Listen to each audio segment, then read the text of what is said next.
Go yard. I got so much motherfucking design on right now. Break it down, bring it back, make it clap. I got 3 old thoughts, new guap, where that thing. Bitches on my line, and you know. Halo guys, teman-teman mahasiswa, apa kabar Anda hari ini? Selamat datang di channel saya, di mana kita akan membahas materi pembelajaran. Dan dalam mata kuliah Sosiologi Pendidikan ini, teman-teman mahasiswa, kita akan berbicara tentang hal yang sebetulnya kalau teman-teman dari PTKIS, dari Perguruan Tinggi Keagamaan Islam, sudah terbiasa dengan istilah ini, yaitu kita akan mengintegrasikan Sosiologi Pendidikan dengan moderasi beragama. So, let's get started. Oke, teman-teman mahasiswa, sekarang kita akan membahas terkait dengan pluralisme, multikulturalisme, dan moderasi beragama dalam era modern.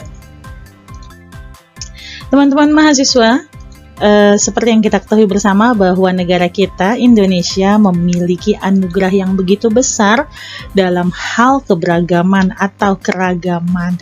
Di antaranya ada keragaman yang sifatnya adalah given, atau pemberian dari Tuhan yang sebetulnya tidak bisa dirubah, yaitu yang berkaitan dengan di mana kita lahir, dari mana kita berasal, etnis, suku budaya, keturunan, sampai tanah tumpah darah. Sejauh manapun kita melangkah di dunia ini, tetap tidak menghapus bahwa kita adalah orang Indonesia, tanah air kita di Indonesia. Lalu kemudian ada anugerah yang bisa dirubah, namun ini memiliki konsekuensi. Di antaranya adalah kebebasan untuk memilih keimanan, kepercayaan, atau agama, atau perbuatan baik dan buruk. Nah, dari keragaman ini kemudian teman-teman mahasiswa kita harus kemudian juga mampu untuk menjaga kerukunan di antara umat beragama dan yang berbeda suku. Apa itu kerukunan antara umat berbeda agama? Seringkali saya ditanya, apakah kemudian kerukunan ini juga berkaitan dengan berbedanya Tuhan, dengan berbedanya agama, atau sebatas mana sebetulnya kita bisa menjaga kerukunan ini? Oke, teman-teman mahasiswa, saya ingin mendivide 3 dimensi dalam setiap agama yang saya yakini semua agama memiliki dimensi ini. Yang pertama adalah ketuhanan. Dimensi ketuhanan dari setiap agama atau yang dalam Islam kita sebut dengan tauhid, ini adalah dimensi yang tidak boleh diperdebatkan baik dari dalam internal Islam ataupun di luar Islam. Tuhan kita Allah sudah selesai sampai situ. Ini adalah soal akidah, soal prinsip. Nah, bagaimana menyikapinya? Ya cukup dengan menghargai, dengan poin 1 dan poin 2 di sisi yang kiri, dengan melakukan toleransi, menghargai, menerima. Yang kedua juga saling pengertian bahwa umat beragama memiliki keyakinan atas kebenaran agamanya masing-masing. Kita tidak boleh mendebat orang lain yang beragama Konghucu misalnya, kenapa kamu menyembah dewa, kenapa kamu menyembah Sang Buddha, misalnya Tuhan-Tuhan dari agama lain. Kita tidak boleh memperdebatkan hal itu. Lalu dimensi yang kedua adalah peribadatan, soal bagaimana kita menyembah Tuhan kita, soal bagaimana kita menjaga harga diri kita sebagai umat Islam, sebagai umat Kristen, dan seterusnya, dan seterusnya. Bagaimana kemudian menjaganya? Ada di poin ketiga dan keempat, yaitu dengan saling menghormati saja atas pilihan agama masing-masing. Kalau kita punya tetangga agamanya Konghucu, ya sudah, kita hormati saja agamanya. Tidak saling mencela. Karena tetangga kita adalah mahasiswa yang Konghucu, saya nggak mau temenan saya sama mereka, sama dia. Saya kira ini bukan hal yang baik ya, teman-teman mahasiswa. Lalu yang keempat adalah menghargai kesetaraan dalam pengamalan ajaran agama. Jangan mentang-mentang agamanya berbeda, jangan mentang-mentang budayanya berbeda, suku bangsanya berbeda, lalu kemudian kita kucilkan mereka di masyarakat. Ini juga bukan hal yang baik untuk menjaga kerukunan umat beragama. Lalu yang kelima, dimensi yang ketiga adalah sosial kemasyarakatan. Bagaimana kita bisa menjaga KUB dalam sosial kemasyarakatan? Saya berikan contoh di sebelah kiri, yaitu melakukan kerjasama dalam kehidupan bermasyarakat, berbangsa, bernegara, dan cinta tanah air. Misalnya kalau kita mau bikin acara keagamaan misalnya, boleh nggak orang lain mau membantu? Saya kira boleh saja kita perkenalkan, kita minta tolong dan lain sebagainya sesuai dengan konteks keinginan dan kebisaannya mereka. Baik teman-teman mahasiswa, kita akan membahas terkait dengan pluralisme. Nah, pluralisme ini apa sebetulnya? Tadi esensinya kita sudah memahami bagaimana untuk menjaga KUB tadi. Ini beberapa pandangan yang kemudian muncul dalam beberapa dekade ini, yaitu mengenai pluralisme.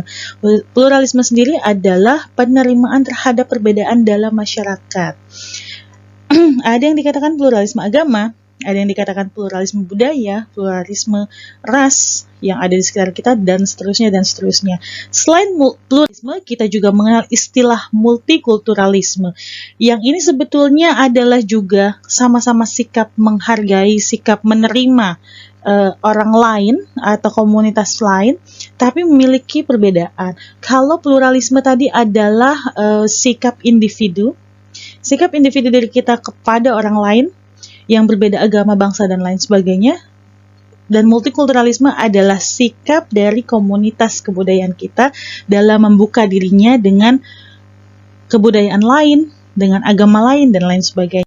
Nah, kedua konteks ini saya kira sejalan dengan apa yang dinafaskan, yang diserukan oleh Kementerian Agama terkait dengan moderasi beragama, yaitu agar kita tidak berpihak pada hal-hal yang ekstrim, baik ekstrim kanan, baik ekstrim kiri, fanatik kanan dan kiri. Kita harus memiliki jalan tengah. Ketika kita berperilaku dengan orang lain, kita boleh saja eksklusif dalam situasi internal agama kita, tapi kita perlu bersikap inklusif ketika bertemu dengan orang-orang lain, ketika bertemu dengan budaya yang lain. Saya kira ini adalah esensi moderasi beragama yang harus kita sinergikan bersama dalam konteksnya sosiologi pendidikan. Baik teman-teman mahasiswa sekalian, kita masuk ke dalam tantangan era modern. Kalau kita bicara era modern hari ini, maka kita berbicara tentang teknologi media atau dengan dinamika yang ada di media sosial.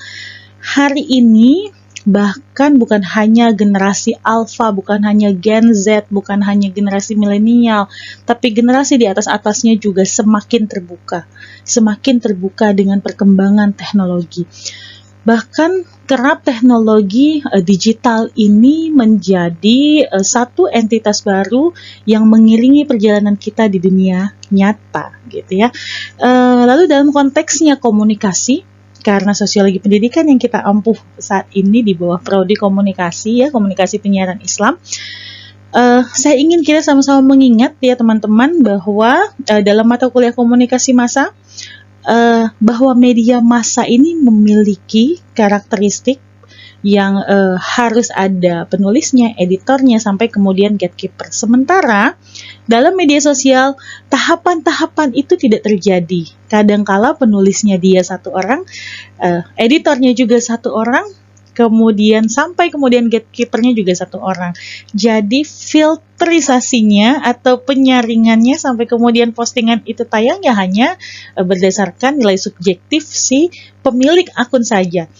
So, tidak salah atau tidak heran ketika postingan-postingan di media sosial kerap membawa unsur-unsur subjektivitas yang tinggi. Tidak bisa dijadikan rujukan ilmiah. Oleh karenanya, teman-teman mahasiswa diharapkan untuk mampu untuk bisa memfilter setiap postingan-postingan yang ada di media sosial itu, ya. Lalu pertanyaan berikutnya adalah bagaimana menjalin keanekaragaman. Kita akan kembali lagi ke awal, ada toleransi, kita harus mengedepankan itu, kemudian penghargaan, dan yang ketiga adalah dengan dialog.